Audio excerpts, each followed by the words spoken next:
So guys and girls, you are looking at the new Kaiju Monster Op tank, and I'm going to be today showcasing it in a couple of games and showing you how it plays. Primarily trying to basically take it into areas where it shouldn't be going and see how well it handles. Pretty much the same armor, same everything regarding the tier 6 heavy as it is, just with a nicer looking colour scheme. And driving this tank after not driving anything quite like it, it is very, very, very big. So if you are going to go alongside it, try not to get too close because you'll just get moved out the way. And also, if you are going to think about it, don't ram it. That's another big pointer to ask. So the first game we're going to be on is Ellenberg, moving around the left-hand side from our spawn. Just a regular TDM match. And what I'm basically doing is getting as close to the action as possible. I want as many people to shoot me as possible and see what happens. I want to check the armor. Now, fortunately, I do get a bit of a nice balance. It does seem to be that tier 5s and below really have a tough time against it, even firing primo rounds, whether it be APCR or any other kind of premium round they've got, like your high explosive if you're in artillery or something like that. It does tend to find itself in a very good bouncy castle mode whilst doing that. I haven't quite figured out how to properly play it. I know it's not, as is in the case here, a sniping tank because the shells are taking a very, very long time to actually arrive there, but they do a hell of a lot of damage, and with the current crew XP bonus, I'm going to try and get it a fully trained crew, because that reload time will be very, very key in using this tank quite well. It is really slow. It's like going back to the T95 days. The aim time is a bit, but then it is to be expected of it, and it's not very enjoyable to play a slow tank. But when you have a tank that can earn you 60k in silver, even on a losing game, then it does start to bring its worth back. And with a fully trained crew, I presume in every way it's going to be slightly better. I would say most of the people that drive these tanks, not specifically the Kaiju, but the OI, like your tier 6, they do know where to aim. Unfortunately, it seems to be the other people around don't. So I'm trying to be really aggressive. Unfortunately, I get someone in my way, but he does move back. Nearly got the artillery shot for him. And the big, what I would best describe as the derpy gun, seems to do really well against anything. Unfortunately, like I say, the other people in the other tanks, the OIs, basically the tier 6s, without the colour scheme, do know where to hit you and can hit you quite hard. So they are ones to try and avoid if possible. You need the backup. Fortunately, the Ram is doing his job well in shooting me with primo rounds to, or the T14, I do apologise, and showcasing how good the actual armour is. Unfortunately, I don't specifically know where he's aiming, but I would presume that he is aiming at those little machine gun ports in the front that seem to be a very nice big spot to actually aim at and hit. Now, this way it does get a bit annoying that people start crowding around me, but I do get the kill eventually, and people do go on.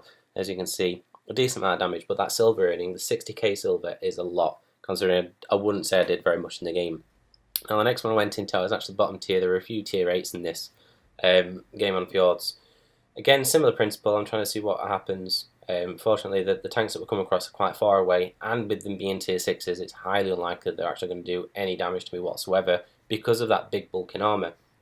That's an example of don't go anywhere near people when you're driving around because you're more than likely just going to get shoved out of the way. The M6 figured that out earlier on. This is one hell of a behemoth tank, and I'm probably going to find it fun to play.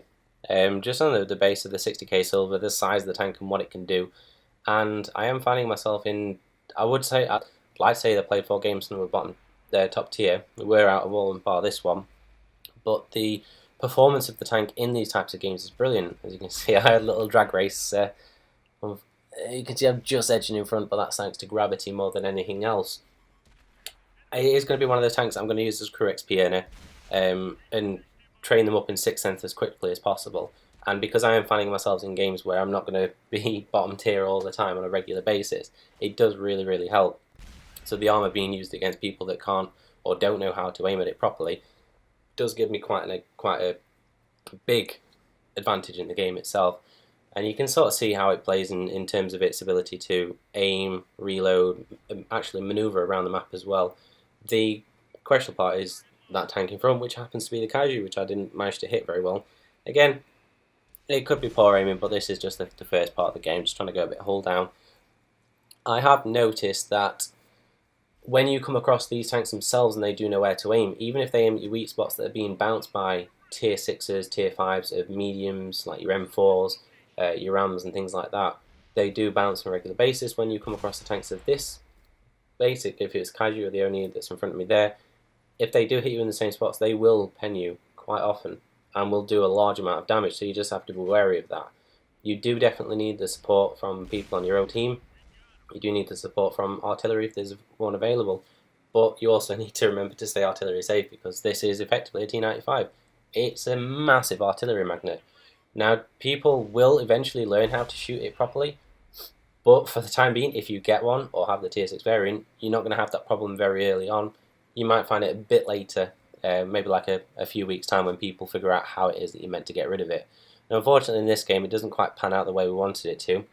They are going around to base cap it, but this gives me a really, really good example of how well it plays against tiers above. So the current tank that's in front of us is T29, the Tiger. Again, showing you how big the tank is, I managed to hit a building. Couldn't see it for the life of me because this tank was blocking the view. Coming up against the Tiger is sat behind the wall. Here's a shot into what would be his lower front plate, which I'm going to be aiming at, or specifically anywhere in the tank where I'd see armour. So you can see it pens it really well and still bounces the shot, which got me thinking, okay, this might actually be quite decent at being a side-scraping tank, even against higher tiers. Unfortunately, the Tiger 2 couldn't quite pen him in his lower front plate when the shot does come up, so there's some, maybe I need premium ammo for that, but the reload kind of takes it away and it's not the best thing to be aiming at. Maybe it might be the case that I need to have it preloaded just in case, but then I could probably aim at his tracks and just track him and then reload into a premium shell, bearing in mind how far away he actually is. Unfortunately, it might have been too close to his tracks, I don't know. But here's the fun thing. The Kaiju is not a tank you should ram. The Tiger 2 is 2 tiers above what I am. This is what happens when you ram it.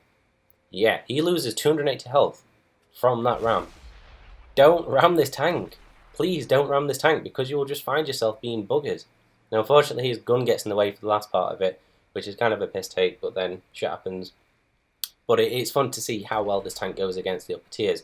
So you just have to figure out what you can kind of put it in and what you can't. At the end of the game, even though we ended up actually losing from it, the amount of silver that I made, again, similar to the other games that I played, 60,000 silver, did a decent amount of damage from the game itself, considering what I actually was shooting.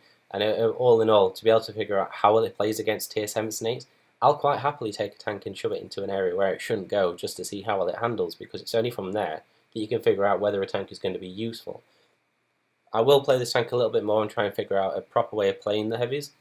I am also going down the line itself, so whilst I won't see any difference between this and the tier 6 variant of the normal tank line, there will be different ways in playing this specific line because of the just enormity of the tank itself, the amount of weak spots, the slow moving, but the big derpy gun and how well to play that.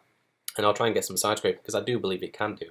But hopefully this might have swayed you towards Kaiju, it might not have, but if so, do go for it, because it is the Japanese tank trainer. I haven't got it myself, so this is why I wanted it. I wasn't too fussed about the Lycan, wasn't too fussed about the Panther. I've got the Panther 88.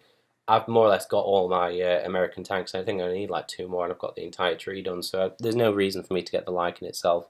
And I've got my MX Chaffee as well in place of that one. And the lights, if I'm going to take them into battle, I'd prefer to take a medium. So I hope you enjoyed the video, and if you did, don't forget to like, comment and subscribe.